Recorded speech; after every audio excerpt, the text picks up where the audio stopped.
ہم نے دیکھا جی پاکستان میں مختلف علمی تاریخی بحثیں آج کل چھڑی ہوئی ہیں. مختلف علماء یزید کے بارے میں، معاویہ کے رضی اللہ عنہ کے بارے میں، واقعہ کربلا، باغ فتح، سیدنا فاطمہ کا، ان سب چیزوں پہ گفتگو کر رہے ہیں. ایک بحث و نزاع کی روایت زندہ ہوئی ہے.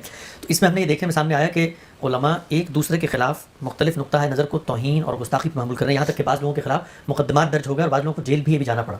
تو یہ آپ نے تو بہت تفصیل سے بتایا کہ تاریخی واقعات کو کیسے دیکھنا چاہیے، لیکن علماء کو جو اس وقت اس میں انوالو ہیں اور وہ دوسرے کے موقف کو گستاخی قرار دے کے FIR کٹوا رہے ہیں یا اس کو توہین قرار دے رہے ہیں، اس فضا کو آپ علمی روایت کے ارتقاء میں کیسے دیکھتے ہیں؟ بہت افسوسناک ہے. اصل میں اس کا خاتمہ ہو جانا چاہیے. علماء کو سمجھنا چاہیے یہ عبرت کا باب ہے، ایسے نہیں کریں کبھی وہ. یعنی صحیح طریقہ یہی ہے کہ آپ کسی چیز سے اختلاف رکھتے ہیں تو بس اپنے اختلاف کو دلائل کے ساتھ بیان کریں.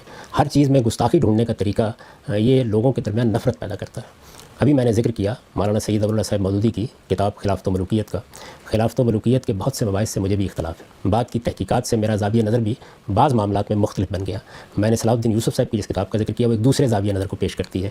لیکن یہ بات کہ مولانا سید ابواللہ صاحب مودودی نے کوئی گستاخی کر دی ہے، اس طرح کی چیزیں بہت افسوسناک ہیں. علمی چیزوں کو علمی طریقے ہی سے دیکھنا چاہیے.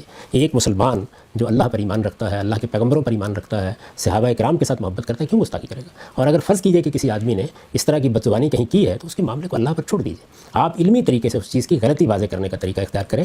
اس سے ہمارے ہاں علمی فضا پیدا ہوگی، تحقیق کرنے کا ذوق پیدا ہوگا، ایک دوسرے کی عزت کرتے ہوئے اپنا نقطہ نظر پیش کرنے کے لیے ترغیب ہوگی. یہی صحیح طریقہ ہے. یہ کوئی بھی شخص، بعض اصلاح کے مدعی بھی اسی طرح کی لغویات شروع کر دیتے ہیں، بہت سخت زبان استعمال کریں گے، دوسرے لوگوں کا مذاق اڑائیں گے، استہزاء اور استخفاف کے طریقے اختیار کر لیں گے. اس سے اجتناب کرنا چاہیے. انسان کو سیکھنا چاہیے. پھر ہوتا کیا ہے کہ پھر جب اپنے اوپر آتی ہے تو وہی آگ گھر تک پہنچ جاتی ہے اور آپ بھاگے پھرتے ہیں اس کے بعد. تو یہ طریقہ نہیں اختیار کرنا، کسی حال میں بھی اختیار نہیں کرنا چاہیے. مجھے بتائیں ہمارے ہاں جنید جمشید جیسا نیک اور صالح شخص، کیا وہ سوچ سکتا تھا گستاخی کرے؟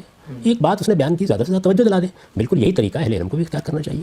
یعنی آپ اتنی بات کہہ کے خاموش ہو جائیں کہ بھائی آپ کا یہ اسلوب ٹھیک نہیں تھا، آپ نے بتا دیا بس. اس کے بعد اگر آپ کو اس بات کی تردید کرنی ہے تو دلائل کے ساتھ کیجیے اور علمی طریقے سے، علمی انداز سے، علمی اسلوب میں اس کو پیش کریں. تو مجھے تو اس کھیل سے کبھی کوئی دلچسپی نہیں ہوئی اور اللہ کا بڑا شکر ہے کہ میں نے اس میں کبھی کوئی ایک لفظ بھی اپنی طرف سے نہیں کیا. نہ میں اپنے نقطہ نظر کو پیش کرنے کے لیے اس لب و لہجے کو اختیار کرنے کے لیے تیار ہوں، نہ دوسروں کے ہاں میرے پاس اتنی مہلت ہوتی ہے کہ میں یہ تلاش کرتا پھروں کہ کہاں گستاخی ہو گئی اور کہاں کیا ہو گیا ہے. ہر شخص اپنے اعمال کے لیے جواب دے، قیامت میں خدا کی عدالت میں پیش ہو جائے گا. علمی طریقے سے کسی غلطی پر توجہ دلانی ہے، بلکہ میں تو اب اس سے بھی آگے پہنچ گیا ہوں کہ دوسروں کی غلطیاں چننے اور ان کو توجہ دلانے سے دلچسپی کیا ہے. ہمارے پاس خدا کا دین ہے.